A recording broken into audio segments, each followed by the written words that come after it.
Hello, friends. So I'm feeling so inspired, and I've had these thoughts come up, and I just think they really get to the heart of how to see what you want in this world when it's easy to look around and see so much unwanted. Without getting into a lot of details, I know there are a lot of people who get really triggered by certain aspects of living in this world. And I'm not trying to argue or defend or tell anybody what to do.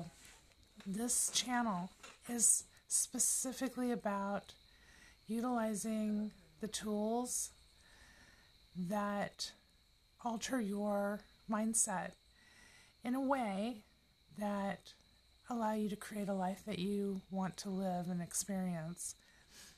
A lot of that also affects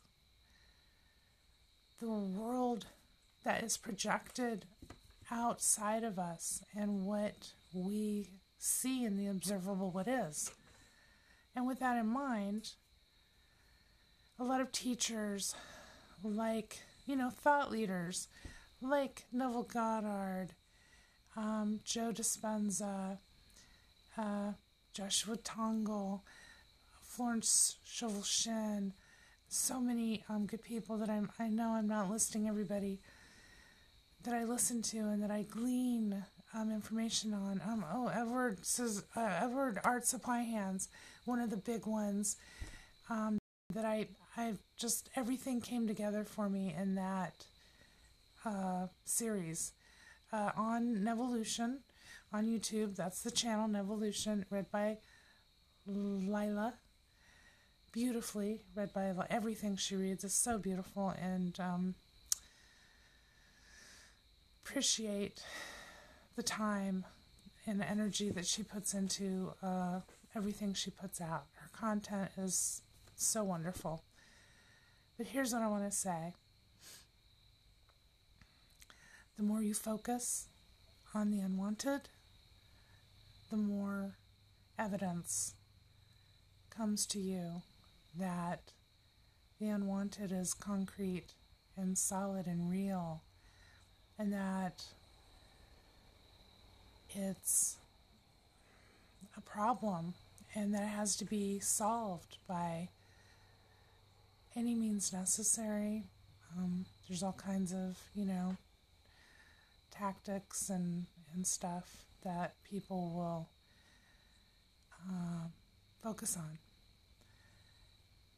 My purpose for this particular video is that the only thing there is to change is yourself. And a lot of people don't, it doesn't really matter what a lot of people like or don't like. This is a very intimate conversation between you and me.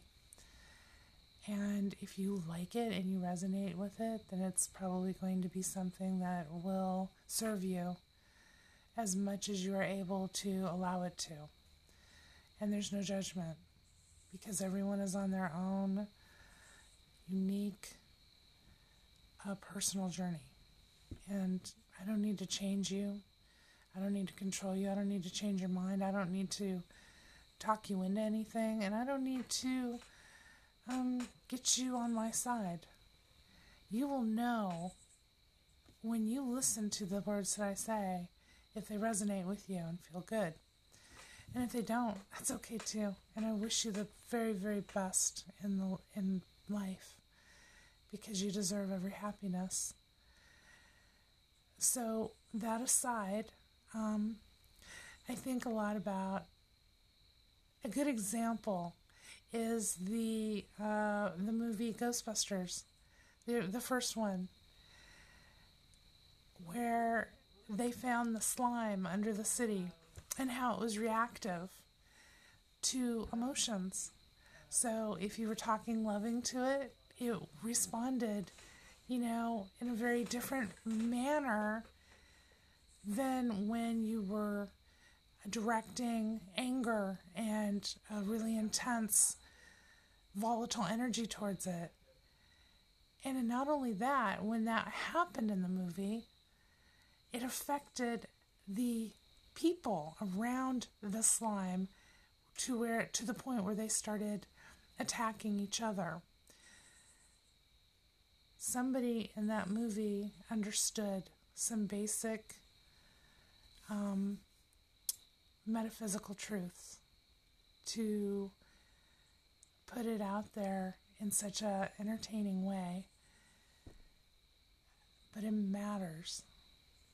It matters what your focus is. If you are angry about something that seems unjust and you have justifiable anger,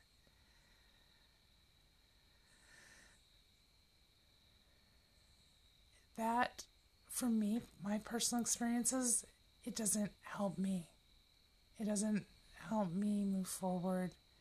It doesn't help me feel good. In fact, it has the opposite effect. It hurts me.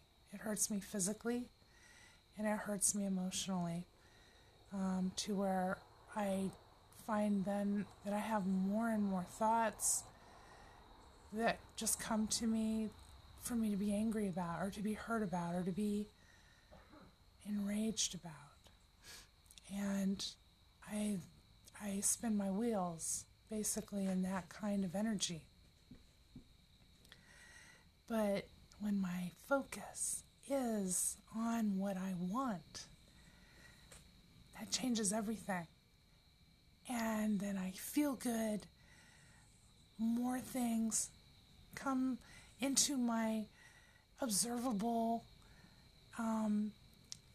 space for me to recognize it as wanted, and it helps me feel better and better. And then my thoughts begin to feel better and better, and before I know it, all kinds of opportunities or synchronicities are happening, and the energy in my life shifts. And I found this to be true in my own personal experience after a particularly hard 2 years after my son passed. So I can say that for me, my focus and what I give my attention to is everything. There's really nothing that helps me more than that, except bringing into play the imaginal act and how I want things to be what I desire, as though it's already something in play or has been, has come to be. And this, I believe, is how, together as a collective, we can see things in this world shift.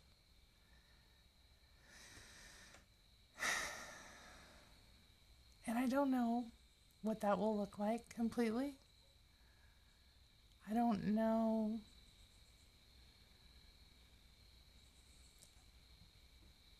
a lot of the details of it. I can imagine it. I do know that it's an incredibly individual process, an individual point of attraction, and that it's going to happen when one person at a time begins moving in that direction and finding their way into that allowing. And so,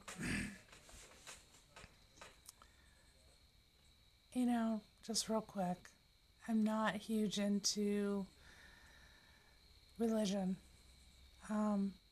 But as a child, I totally loved and was cool with Jesus. And it always sticks with me that Jesus said, all the things that I'm doing, you can do also, and you can do greater works than I am doing. It's really etched in my being that those are true words. I feel that they're literal, and that happens when we make the choice to stop blaming other people, attacking other people,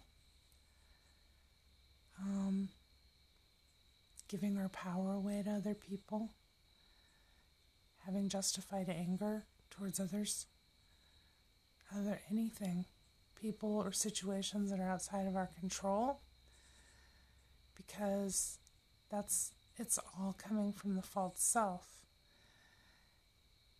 That is the self that carries and wants to hand out all the baggage and the narratives of fear and anger and hatred and insecurity and sin concepts like this that really weigh down the human spirit, weigh down our potential to be fully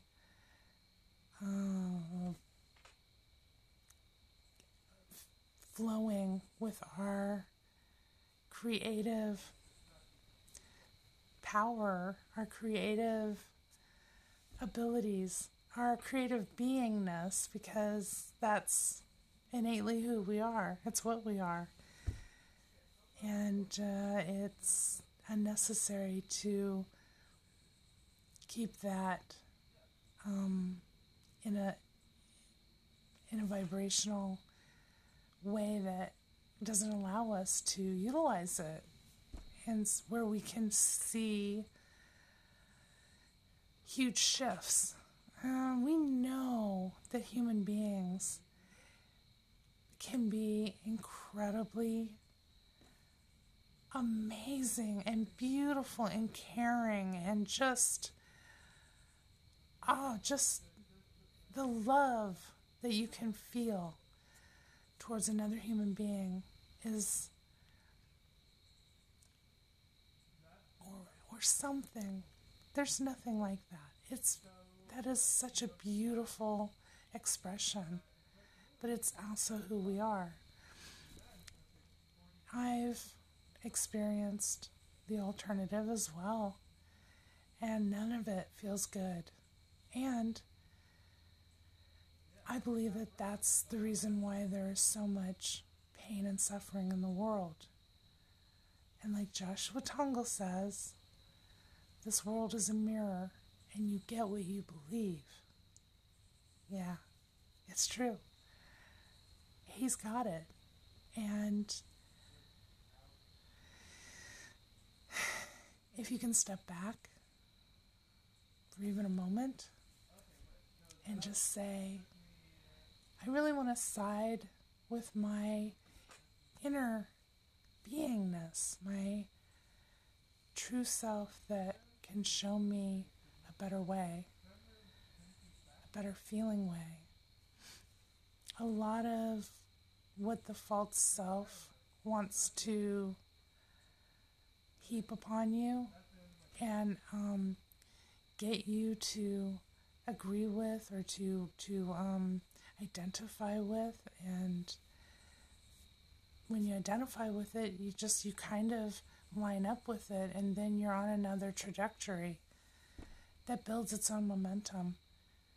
And I believe that's why we have a lot of war and cruelty and things that happen in this world that feel like hell, basically. I don't believe it has to be that way. And other people who are willing to step outside of the programming and the narratives of the false self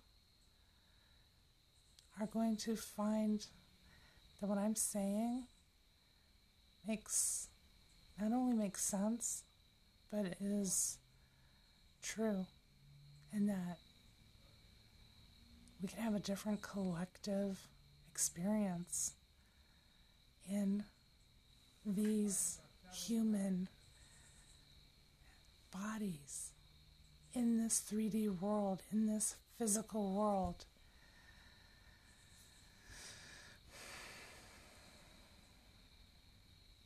I'll be making more videos about these kinds of things.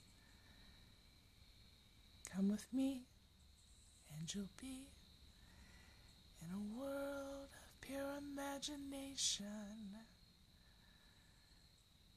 If you want to be. We can do more than you maybe have ever thought possible. It's all here for us.